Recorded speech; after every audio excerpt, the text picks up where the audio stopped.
time to start our first webinar in the year. So let me start by wishing you happy 2022 and good morning and good afternoon.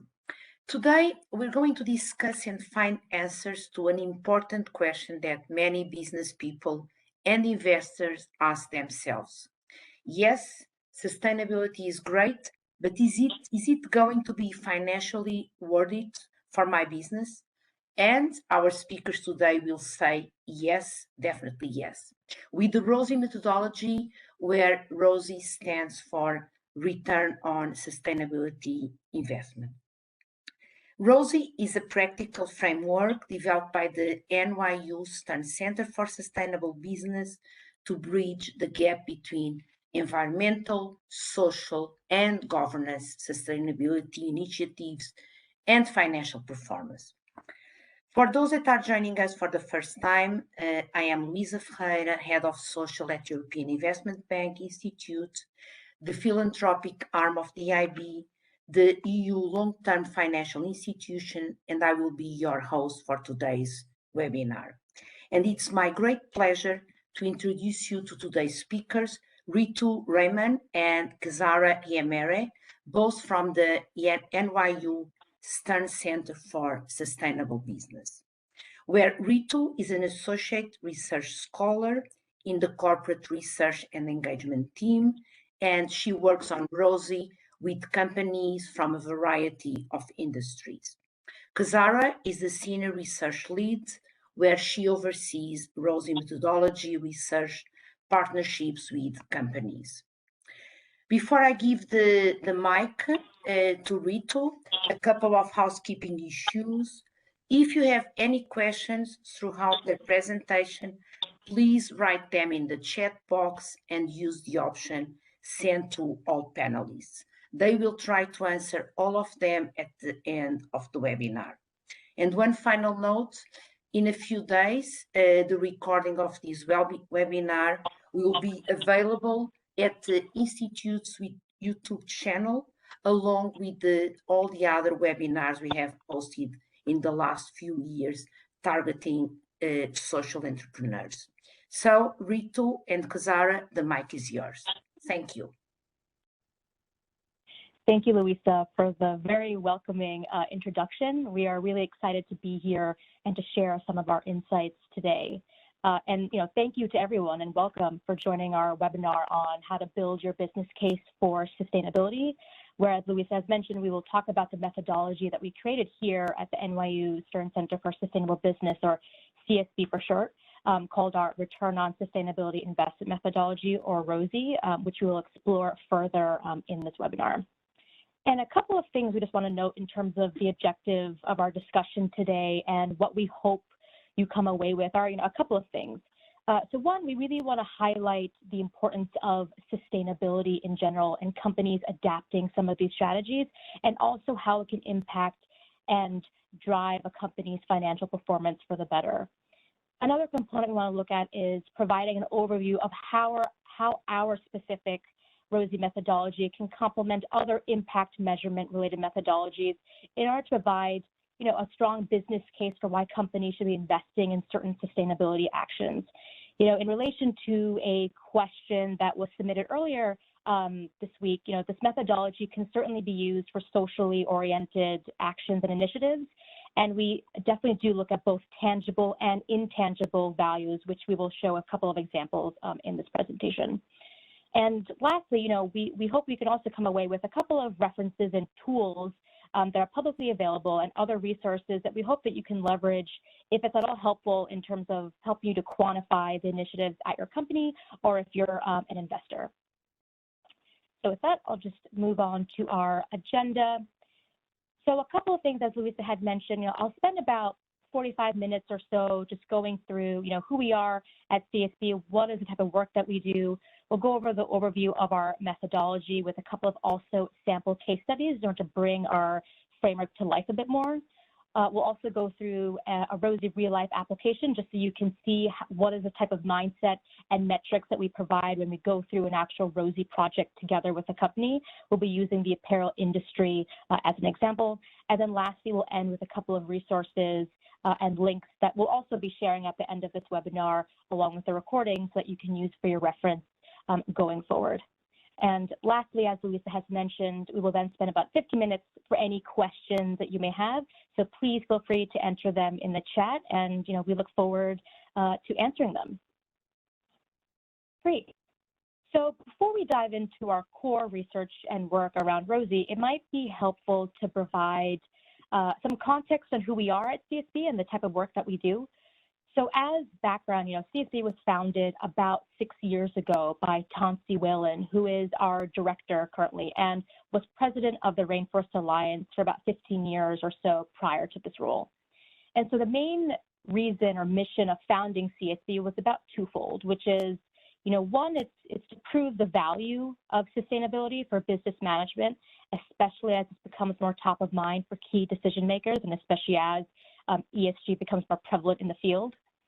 And two, it's also to prepare both individuals and organizations with the knowledge, resources, and also the skill set to implement these sustainability initiatives in a variety of different contexts to be able to support the rationale for why these actions can improve financial performance.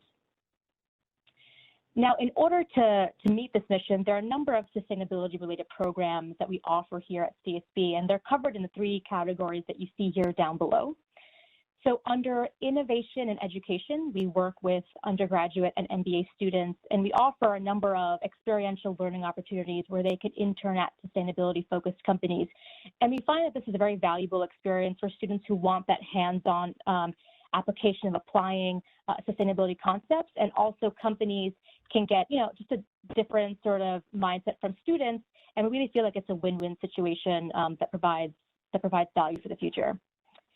Moving on to insights and research, we perform and publish our own research work, which includes work on our ROSI methodology, as well as other initiatives that we will highlight at the end of our presentation, such as market research work on sustainability labeled CPG products, for example.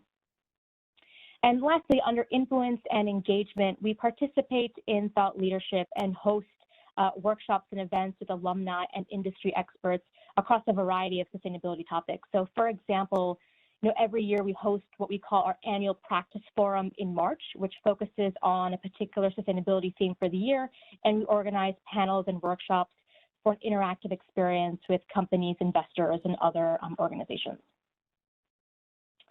So now that we've given some context as to who we are and the work that we've done across these different types of categories, I think we can dive into the background on the ROSI methodology and why we created it. And so, so for now, the main reason is, so now that we've given context as to the work, to start at CSB, we found that there is a positive correlation between addressing material sustainability issues and corporate financial performance. And many studies also prove this. But what's interesting is that we've also seen that companies may not be tracking their returns on investing in these initiatives that they're currently implementing. So given this, we feel that internal management decisions and investor analysis may not be as comprehensive because it's not taking into these types of returns. So the bottom line challenge and the question that we try to answer is, how do we go about measuring the return on these sustainability investments so that all stakeholders, including corporations and investors, are well informed when making key business decisions? Well, so our answer to this question here at CSB was to develop the ROSI Framework, which you see here in this graphic, which we'll go through.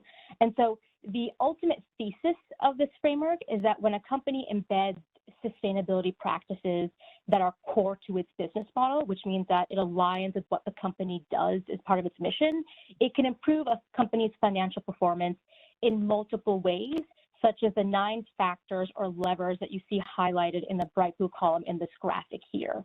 So first we have risk management, so we can look at how sustainability initiatives can potentially reduce regulatory reputational risk, which can therefore reduce any potential fines or costs or taxes. There's stakeholder engagement, which is working with external stakeholders, communities, and the public at large. There's operational efficiencies, such as cost savings related to resource management for water and energy. There's talent management, looking at employee and supplier engagement across the value chain and ensuring that they feel motivated, engaged, and productive to work for the company. There's supplier relations, which is looking at various stakeholders across the value chain to ensure that they're also aligned with the importance of sustainability in the particular action being taken. There's media coverage, which is the company's public exposure and branding. And there's customer loyalty, which is looking at a consumer's relationship with the company and vice versa. And related to that is sales and marketing, which is if a company were to label or market a product as sustainable after they've implemented the actions, what can that do from a sales lift perspective for consumers and the company as a whole? And lastly, there's innovation, which involves implementing new technologies and processes to increase the types of impact that sustainability can offer. And so with these 9 improvements, this can lead to increased financial value, which you see the 3 here that we often look at. So we look at revenue growth, greater profitability, higher corporate valuation. Another option is also looking at lower cost of capital. And ultimately, by driving these types of financial impacts, this can also help stakeholders and society as a whole. And so one last thing I want to mention on the slide is that one important note to highlight is compared to other impact measurement methodologies, ROSI focuses on internalities and how sustainability-focused actions impact a company in particular, as opposed to the direct impact on society and stakeholders. And so this can certainly be a complementary method that can be used to other impact methodologies that look more externally. So to dive into a bit more detail, what you see here is a 5-step ROSI process that we implement whenever we partner with companies and organizations to quantify their sustainability program. And so first, depending on the project scope, we identify material ESG issues and strategies that are relevant and are high priority for the company. An example of a strategy is, investing in employee or supplier well-being, which is focused on, workforce engagement across the supply chain. And then moving on to number 2, so next we would assess practices that are being deployed by the company. Practices are essentially actions that are in service or related to a particular strategy. So for example, if a company has an employee well-being strategy, a practice could be a wellness program or paid time off to engage in a sustainable activity. And we'll actually go through a case study that exemplifies this in particular. The third step is to identify the benefits of each practice that is in scope. The way that we define a benefit is an economic upside. So using the same employee well-being example, a benefit of an employee wellness program could be, increased productivity, reduced turnover costs, reduced hiring costs, and things of that nature. Moving on to number 4. So once we've identified the benefits, we'll work extensively with the company to collect relevant internal data and monetize the value of the benefits. And so, for example, we'll say, how much is it worth to have, reduced turnover costs or reduced hiring costs? Is there a monetary value we can attribute to the productivity value of an employee? Or like some types of questions that we often think about. And lastly, once we've accounted for all of the benefits within the project scope, we take into account the associated costs for each of these benefits to make sure we're capturing all of the upside and the necessary investment involved to get these upsides. And we calculate the ROI, which is the return on investment. And we usually present these values along with our insights and any other strategic recommendations that we found along the way to senior management. And this, this is another tool to help senior management make more informed decisions, whether that's for their capital planning, their budgeting for the next 1 to 3 to 5 years, as an example. So now that we've gone over how we work with companies, it may be helpful to see what are the types of companies we've collaborated with so far. As you can see here, we work with a range of companies from small to medium to large organizations and across a number of industries. We worked with 20+ companies, a subset that you can see here, ranging from the apparel sector, automotive, food and agriculture, energy, pharmaceuticals, and more. And I think the aim that we have with ROSI is to work with a diverse set of companies so we can illustrate how flexible the framework is and to have case studies that people can leverage and use for their own sustainability journey in their own companies as well, and to show that it can be applied in a variety of different settings and contexts. So to wrap up the overview portion on the ROSI methodology, we want to highlight a few ways that ROSI can benefit both corporate management and investors by supplementing, current internal decision-making processes. So, for example, I'll go through the corporations or companies on the left-hand side. And so, as you've been talking about previously, ROSI helps to quantify the benefits and costs of any sort of action or investment, and these could be past, current, or future initiatives to consider. It can also help senior management make business decision-making processes on whether it's individual initiatives or among alternative courses of action. So, for example, if you want to look at scenario planning, you want to look at multiple different scenarios, and if you applied different sustainability initiatives, what would be the return for each of those cases? We have certainly done that in the past as well, so that's also something to consider. And lastly, ROSI also provides flexibility for companies in terms of addressing common forecasting or modeling challenges that may occur. So, for example, oftentimes data availability can be an issue. So we try to come up with metrics that can be enhanced over time once a more robust data infrastructure process is in place. And so oftentimes you review ROSI as like a foot in the door or a bootstrap process where we'll build a foundation with the intent that the company could then take it over and expand on it over time as they learn more about the impacts of their initiatives. So moving on to the investor piece, those are a couple of points I want to highlight for how investors can leverage ROSI for their own processes. They can certainly leverage ROSI to look at sustainability strategies across different industries and to identify the types of practices that create value. So this can help in terms of trending or looking at patterns. If there's a certain practice that we feel like has consistently done well across industry, that's certainly something investors want to take in mind for their own research in potential portfolios to look at. And they can also incorporate ROSI in a variety of business processes that already exist, such as due diligence, if you're screening for potential investments, if you already have a stake in a company and you want to see how the company is performing over time, having ESG benchmarks can absolutely be beneficial, and they can definitely be complemented by using ROSI as well. And so this is just a quick snapshot of a couple of things that we have found have been helpful for both corporations and investors in terms of using ROSI. So yeah, so now that we've provided an overview of ROSI, I think we can bring it to life a bit more by going through a few case studies, which are examples of collaborations that we've done with different types of companies. So moving on to the first case study. So in 2020, we worked with REI, which is an apparel outdoor retailer that's based in the US, to quantify the value of their employee-related sustainability program. So the company knew that they were above average in terms of employee engagement, but they wanted to be able to quantify exactly what that is for their internal purposes in terms of benchmarking their progress over time.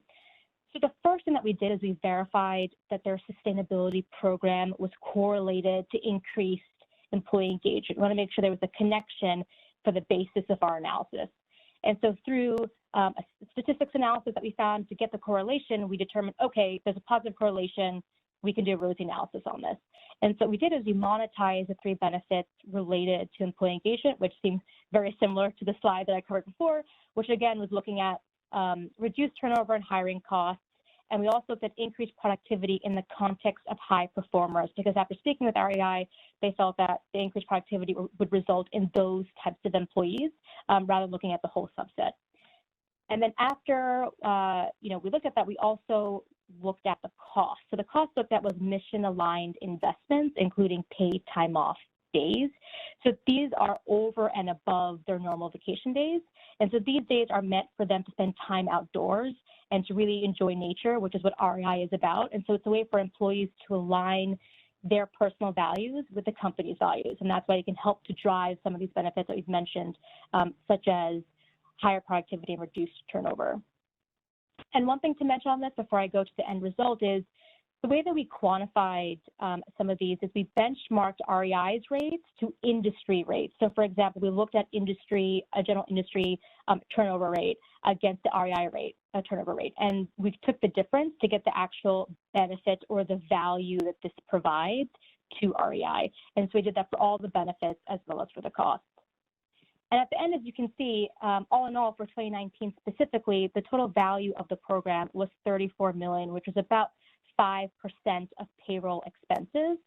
And so the story here was to show that the value of the current program and the potential for it to increase if REI were to dedicate more resources could, increase over time, which I think is a positive. And it's a way for senior management to know, okay, this is $34 million in 2019. If I expand it, how much can it grow by? And so it's a great way just to keep track of the company's progress.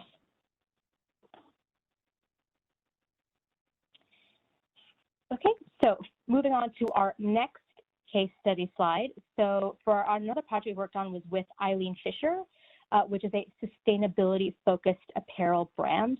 And so as part of the company's goal to be more eco-friendly and to explore more efficient transportation methods, the company began shifting away from air and moving towards sea and trucking transports. And so Eileen Fisher knew that moving away from air was the right thing to do, but they wanted to also be able to quantify what value is providing them from a cost perspective. So using ROSI, we determined that the company saved about $1.6 million in transportation costs in 2019 as compared to 2015.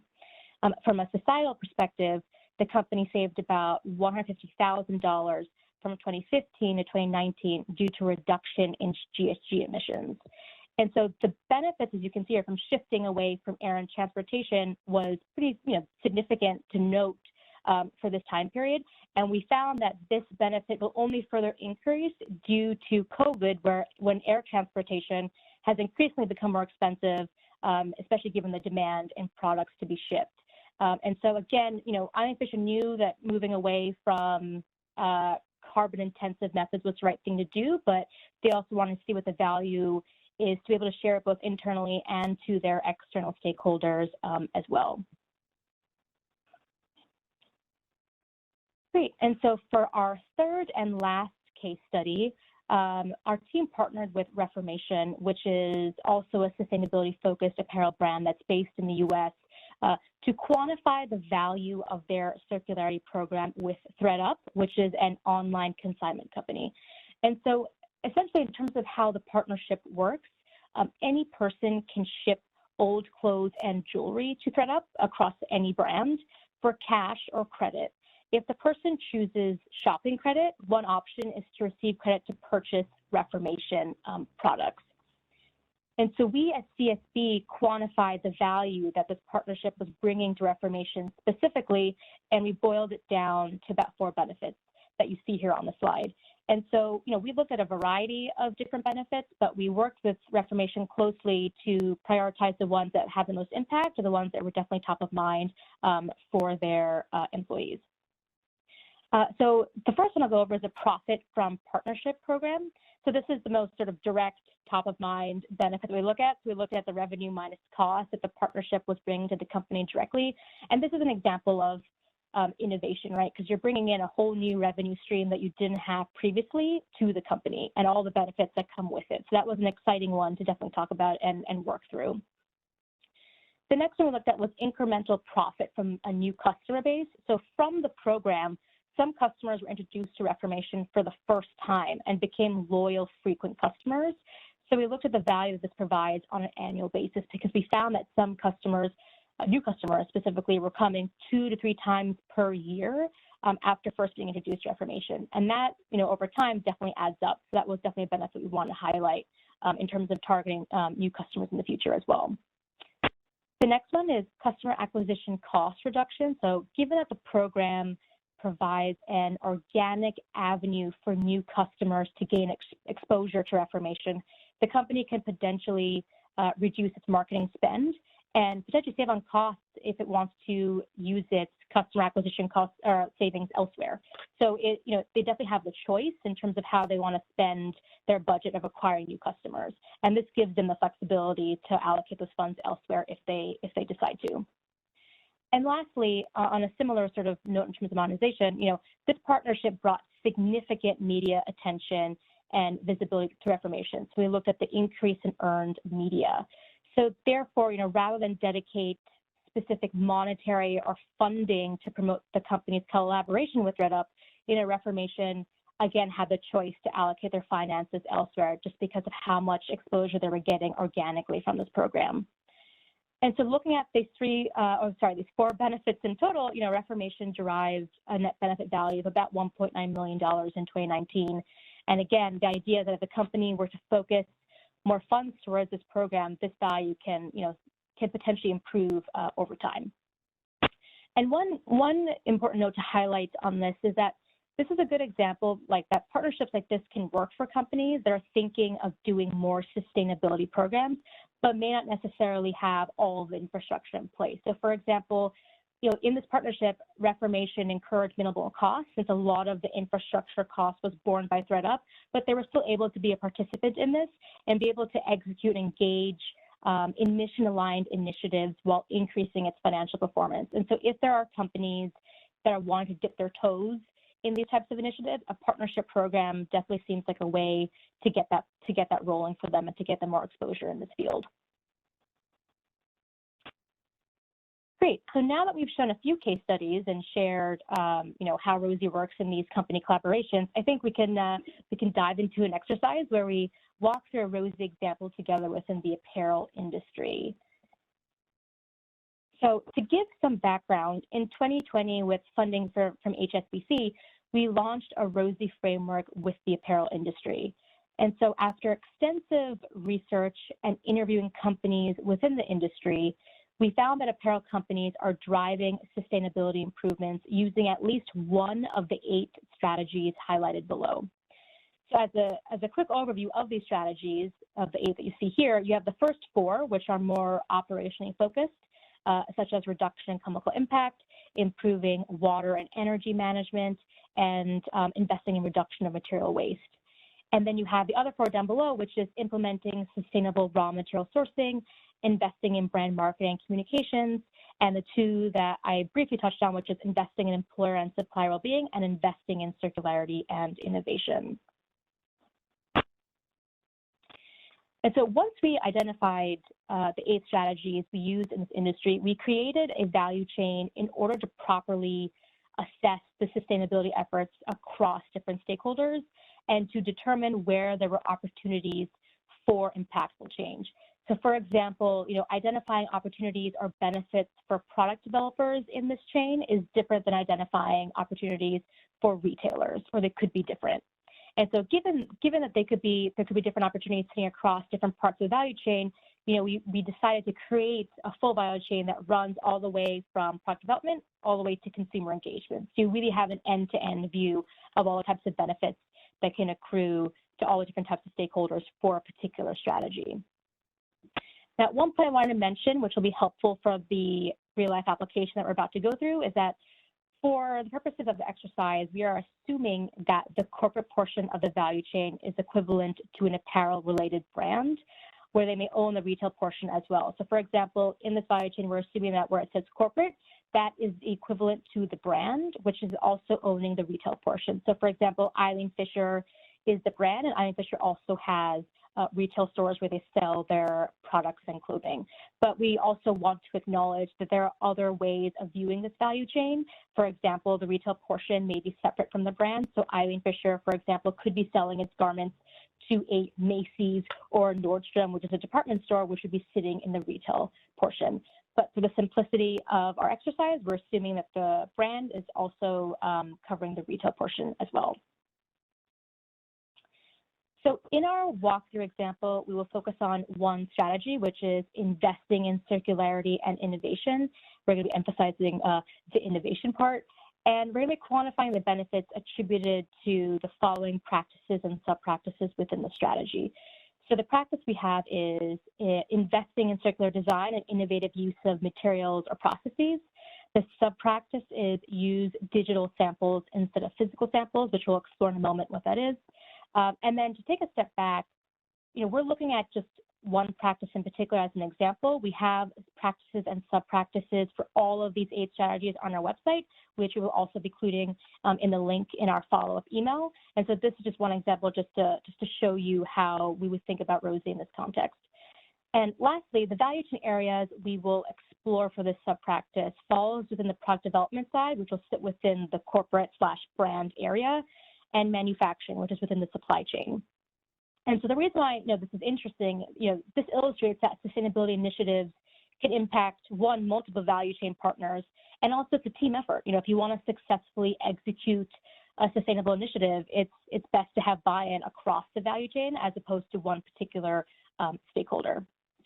And again, to note, although this is an apparel industry example, you can absolutely apply this application to all companies across all types of industries. Okay, so before I go into the benefits related to this practice and how we would quantify them, I'll provide a quick overview on what exactly transitioning from physical samples to digital samples actually entails. So to give some background, brands such as, Eileen Fisher, Reformation, for example, brands communicate with their manufacturers to make sure that their products meet agreed upon requirements. So they test things such as material, style, fit, color, etc. And so in order to test these requirements, brands are provided physical samples of these products. So the manufacturer may ship a physical sample to the brand. The brand will review it, test it out, and send it back, and vice versa. And so, that's what a physical sample like shipping is. And so, as sustainability becomes more relevant within the industry and becomes more top of mind for a lot of these apparel companies, providing digital samples as opposed to physical samples is becoming more popular and provides, a variety of benefits. And so what we'll be looking at in terms of the transition from physical to digital samples can significantly impact partners across the supply chain, as you can imagine. And then the following slides will explore how digital sampling specifically can benefit manufacturers and brands. And one caveat here is this is one example of digital sampling specifically in terms of the sample testing phase, but we acknowledge that there are other areas within the industry where this practice may be applied as well. So now I think we can go ahead and discuss some of the benefits that we would see if this was a ROSI project that we were working on with a particular company.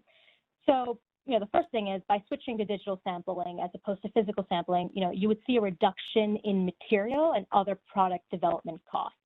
So we've simplified it here to show just how it would work, but that's essentially what one of the benefits would look like. And so in order to quantify this, you would look at the material and product development costs before and after implementing the digital sampling technology. So in ROSI, as you may have seen in some of our case studies, we're usually looking at the incremental value between two types of scenarios to understand what the positive is for moving from one initiative to another. And in this case, if a company is not fully 100% not transitioning to digital sampling, that's okay because the calculation approach will still remain the same. You will just look at what is the percentage that has moved onto digital sampling out of the full portfolio. And so some examples of costs that are going to be reduced are yardage costs for materials needed for a physical sample because you need less materials since you're not doing as many of the actual physical work. There's also sample room operations. Oftentimes, product developers share some of these physical samples in an actual physical room, and that's not going to be as required because you can move it on to a digital platform. And then one thing to keep in mind is that when we calculate and look at some of these benefits, is that we also look at the cost just to make sure that there's a more comprehensive view of all the upside that this company is getting. So in this case, a big point to note is the investment in the upfront technology needed to do digital sampling, because without this investment, you won't be able to do this practice. So it's important to be able to bake it into the benefits. Now, one approach is you can bake this cost into one benefit, or you can look at a subset of the digital sampling benefits. We have done both for ROSI. We usually work with a company to figure out which is the most appropriate approach. And lastly, in terms of these reduced costs, which are ultimately savings, depending on the financial structure of the brand, these savings may be realized through a reduction in cost of goods sold, for example, with the opportunity to increase margins. So that's just one example of how this benefit can have a financial implication, but of course, it's on a case-by-case basis, depending on the company that we're working with. So moving on, there's two more benefits that we'd like to highlight that follow a similar modernization approach that we mentioned. And so because of digital sampling, a brand can expect to reduce waste and reduce its transportation costs and associated carbon emissions since there's not as much shipping involved. So for the reduction in waste benefit, you would compare the amount of waste-related costs before and after implementing digital sampling. So the types of reduced costs can include disposal costs, which includes disposal of actual physical samples, which may be less needed as you're moving over to digital samples, and also the unused fabric costs as some examples. And then moving on to the next benefit, looking at for reduced transportation costs, you would compare the amount of transportation-related costs before and after implementing the digital sampling, including also the associated carbon emissions. And where it's interesting for carbon emissions is that lowering them can help a company potentially avoid regulatory fines or taxes, any type of cost by being a lower emitter. Because again, we want to be able to tag these benefits back to the company and the company's internal processes. And then lastly, similar to the previous benefits slide, these benefits can also be realized through cost of goods sold and, can potentially increase margins if that were to be the case for the particular company that we're working for. And so, how these benefits are realized is definitely a case-by-case basis, but that's just one example that we can find. And so, one thing to mention here on this application and to take a little bit of a step back. So these are some of the examples that happen as a result of digital sampling. And reused responsibly, this practice can significantly, reduce overproduction and waste as apparel brands can become more nimble and resourceful. And this is also a larger message across all industries and companies, is that the intent of using ROSI is important. And so as long as the intent is to do good and be able to use this methodology as a way to show the financial value, then we feel like this is all, in good faith.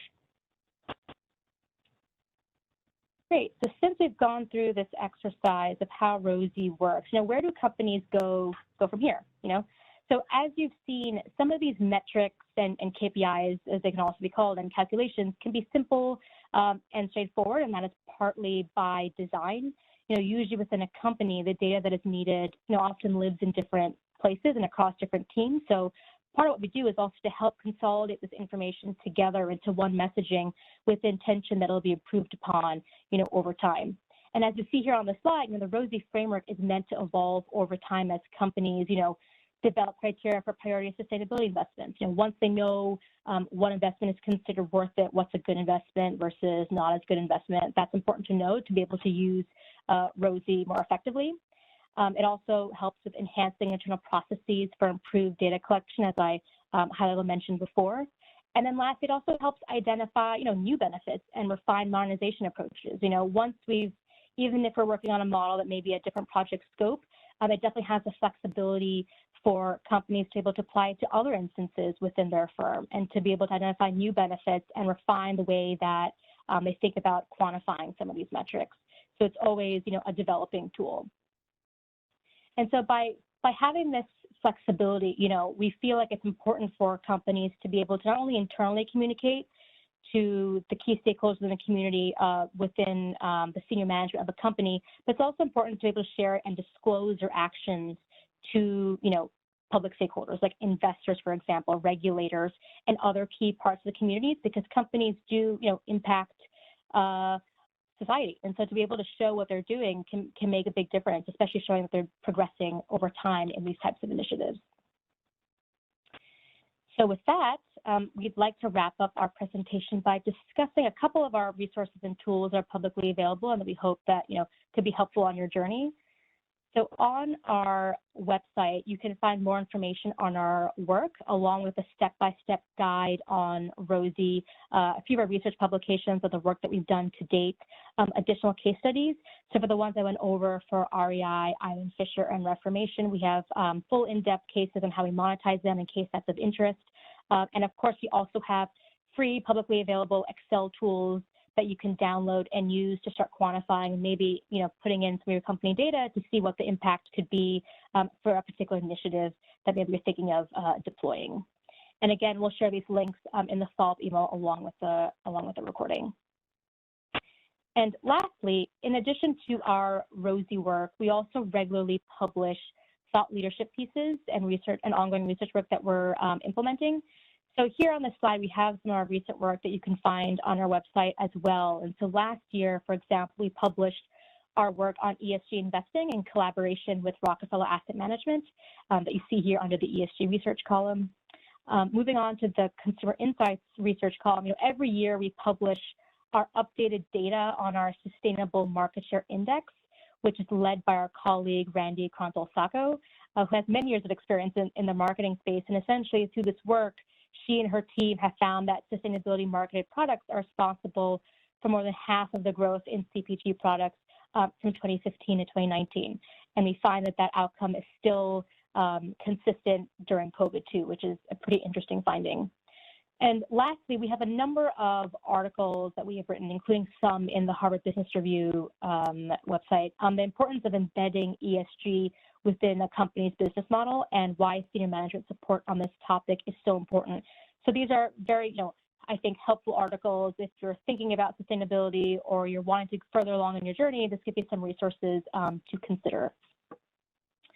And so with that, I think that's concluded our presentation on the ROSI methodology and how it can support business cases. I know we've covered a lot in a short amount of time, so we'd be happy to answer any questions you may have. And in addition to the follow-up email, we're also happy to field any questions. We'll share our contact information in that email, but if you'd like to reach out to us for any sort of ROSI introduction or just to get more thoughts on how it works, we're more than happy to schedule follow-up calls from this information. So again, thank you so much for joining, and we'll open it up for the Q&A session. Thank you, Rithu. Thanks so much for a great presentation. And in fact, I have many questions for you, but I will start with a very specific one related to the case study you presented on Eileen Fisher. And you are asked whether you also quantified the opportunity cost of switching to slower modes of transportation and how this could impact decreased sales due to later arrival or availability online. And then I will go to the more generic questions we have received so far. No, absolutely. That's a great question. That was something that we did consider. And so our analysis was part of a larger exercise that Eileen Fisher was doing. So we provided what the cost savings would be, specifically looking at transportation costs and GHG emissions. And then they were going to take our findings and apply it and to include also what you had mentioned of what is the trade-off. So it's part of an ongoing exercise that Eileen Fisher is currently thinking through. In fact, now I have a question that is several questions. So I don't know if you prefer that I read to you all the questions together or I go one by one. One by one would be great. Okay. So how long is the typical CSV ROSI engagement through the steps you outlined during the presentation?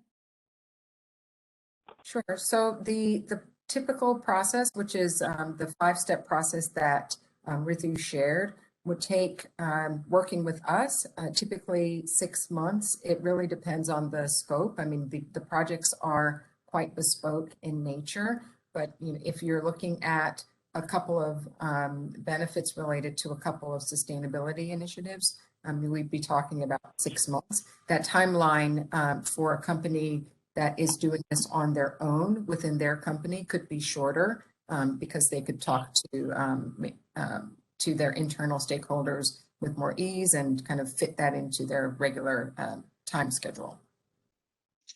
Okay, so the next one, because they're all from the same person, so it's really tiny in the chat box. What are the biggest barriers to getting traction? So that's an interesting question. And so, I mean, we are lucky enough to work with research partners who are already, working with us because they have an interest in exploring this. I'd say in terms of getting traction, there are many of the ideas and monetization frameworks that we put forward that may be different from the way that accounting, for example, will typically account for costs. And so avoided costs, which represent significant value, are not typically treated under typical accounting methodologies. And so that is an area of an example for where conversations and buy-in are really helpful in moving forward with a full analysis. Next one of a long list of other questions that you have waiting for you. Whether you find any common characteristics of companies that are ready for ROSI that you found, and who would you say are the biggest evangelists? Interesting. So in terms of common characteristics, I would say it really depends on where a company is within their sustainability journey. And so typically it's companies that have already started thinking about sustainability. They may have formulated a sustainability strategy, and they may have actually even implemented a couple of the initiatives that they have in mind. And they're really trying to figure out how to take it to the next level and where to go from there. And so a lot of the data that they're able to collect and the analysis that we work with them on is being used to be able to figure out where are they getting the biggest return for the sustainability initiatives that they're investing in, and where can they go next. So that's something that I've seen for sure.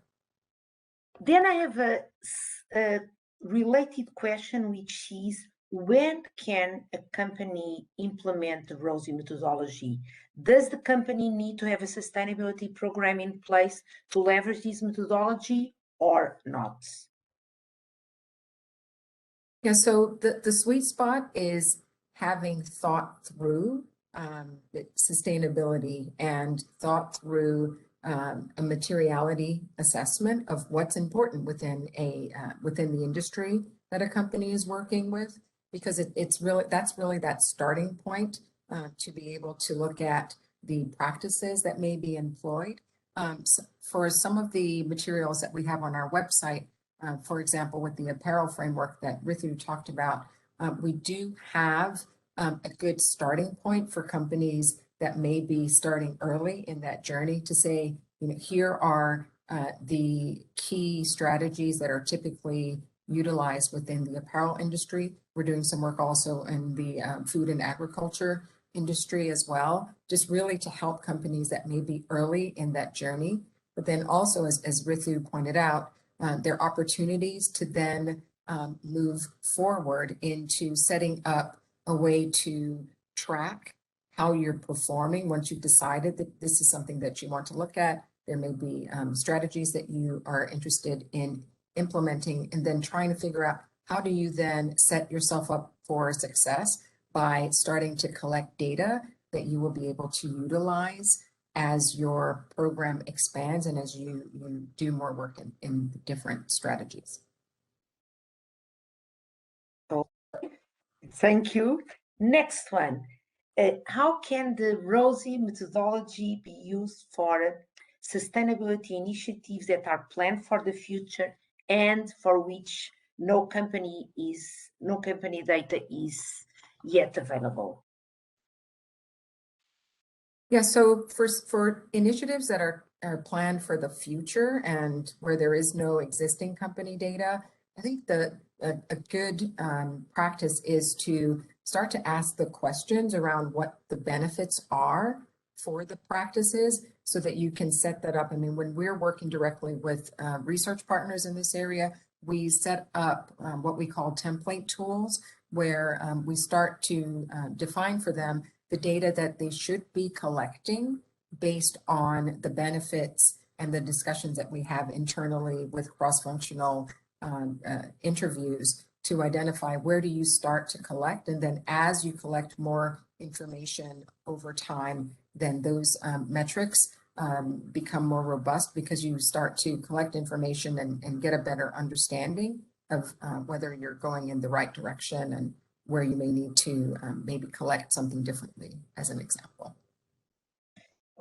I don't want for people to give up even before starting, but the next question is, what would you say are the most challenging aspects of applying the ROSI methodology?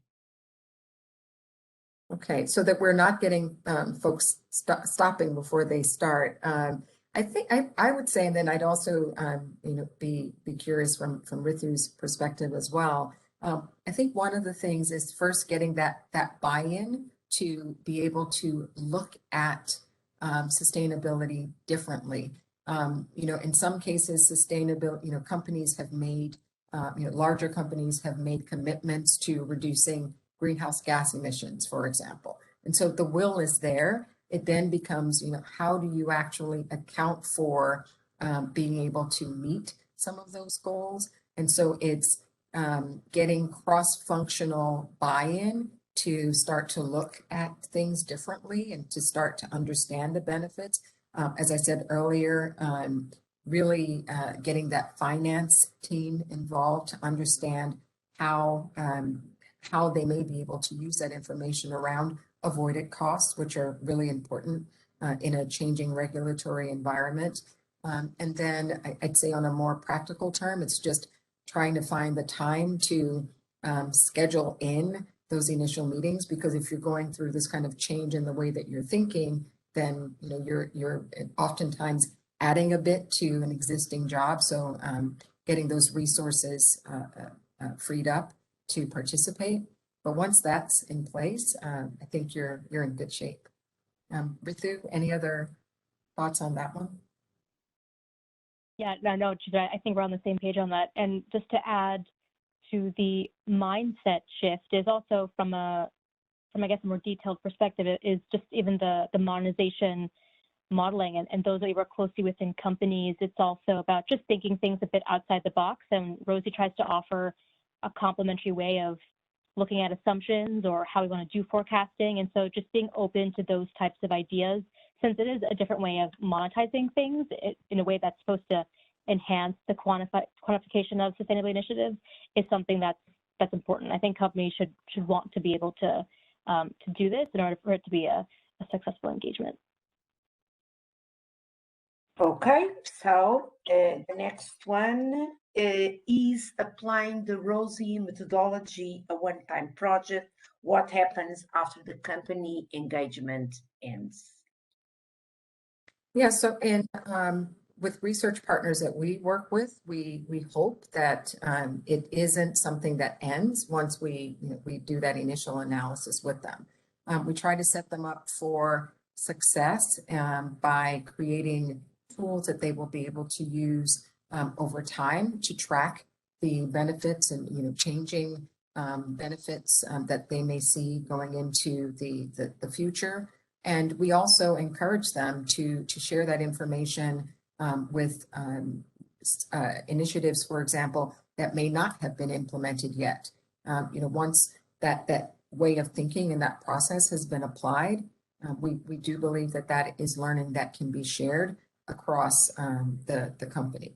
So we hope that it's not, if this is something that you are doing on your own within your company, we hope that you would be thinking about ways to not make this just a one-time thing, but more a way of thinking about sustainability differently and really helping to embed it within the strategy going forward.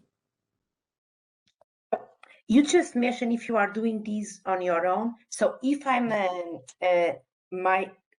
is it this something that my company can explore on our own, the ROSI methodology, or I really need to engage with you at CSB? Yes. Sorry. Yeah, so because we are a research institution, we do have our tools that are on our website, and Rithu talked through some of those, and they will be in the slide deck, where we are hoping that our information is used to help sustainability kind of transform the way that we are thinking about sustainability in the different industries that we operate. So at a minimum, the tools are there. They can be accessed. You can go through and figure out how you can apply them for your company. We currently have the apparel framework that's out. We are in the process of working on the food and agriculture framework as well, which has identified 12 strategies that food and agriculture companies are utilizing, which we will also put out for public consumption and use as well. If you are However, working with us, we can also help as well in the implementation. Let me go back to the presentation, and many of the cases that you've presented, they are from big corporates, and in our network of social entrepreneurs that we support, many of them are still in relative terms smaller size. Is this something that a small company can also use? That's one of the questions. And then what are the relative costs? Are the costs proportional to the size of the corporate? Is it much more cost, financial and resource intensive for a smaller company? How much does it cost, in fact? Sure. So I would say from a cost perspective, really, because our projects are bespoke, it really depends on the number of strategies that we would be looking at and the number of benefits that we would be looking at as well. And so for a company that would be interested in working directly with CSB, we encourage you to reach out to us, and we would be able to learn more about how far you are along in the sustainability journey and kind of where you are in your materiality assessment, and then we can figure out what might work for you. But in the case of a smaller company, again, we put the tools out for public consumption, and we do want them to be utilized. There are tools that can be downloaded. If there are questions, if there's feedback that you would want to give as a small company who is downloading the materials and using them, please let us know, because again, we do want this to be inclusive, and we want smaller companies to be able to utilize the information as well. So it can be done. I would say maybe one of I would hope that for a small company implementing this, maybe the smaller staff maybe will have some greater accessibility to some of the key decision makers, which may make this a shorter, less resource intensive process, one would hope. Since we are based in Europe, and I have this question as well, and since CSB has been applying this to a US companies, is this something that depends on the European national legal framework? Well, we have done some work with European companies as well. And so what we have found is that for many of the areas that we've identified within our mediating factors that Rithu talked about, so about stakeholder management and innovation, for many of those areas, they are similar. What we did find, as you just pointed out, for the legal framework, legislative frameworks, they may be different. And so when we were working with this company in the EU, we looked at changing regulations there so that we could give the best advice and in terms of what to monetize and how to monetize going into the future. So yes, we can work in Europe as well. I'm conscious about time, but I have 3 questions that I believe they are quick to answer. So, and I've selected those ones. One is whether the ROSI methodology, whether there's a benchmarking, a software which can be integrated into existing portfolio investment management. We don't have one of those yet. We are always looking for opportunities to figure out ways to get the message out there. So encourage them to reach out to us if they're interested. And then, one, how much does it cost on average for companies or investors to implement this process with you? And I would put it together with how long does it take to get results? So I think it would be our last questions since time is running. Okay. So the prices really depend, at least if you're working with us, the prices really depend on the project And so we would encourage, we don't want to be misleading in any way, so we would encourage those who have more questions about that to reach out. Internally, for someone doing this themselves, I mean, we would be looking at an internal resource who would be responsible for data collection, interacting with different departments, and also modeling. And so, you know, someone who's familiar with that. So if you have that on staff, then those are the resources that you would be looking to work with. And then time frame, I'd say internally, if you have all of your ducks in a row, you could probably do something within 4 to 6 months. We typically would say for an engagement with us, it would be roughly 6 months to start, but could be much, much longer depending on the scope. Thank you so much, Chisara and Rithu, for this great presentation and for teaching us more about ROSI. And it was our pleasure. Thank you. Thank you very much. And thank you for everyone to having joined us through the webinar, and we'll be reaching out with new webinars in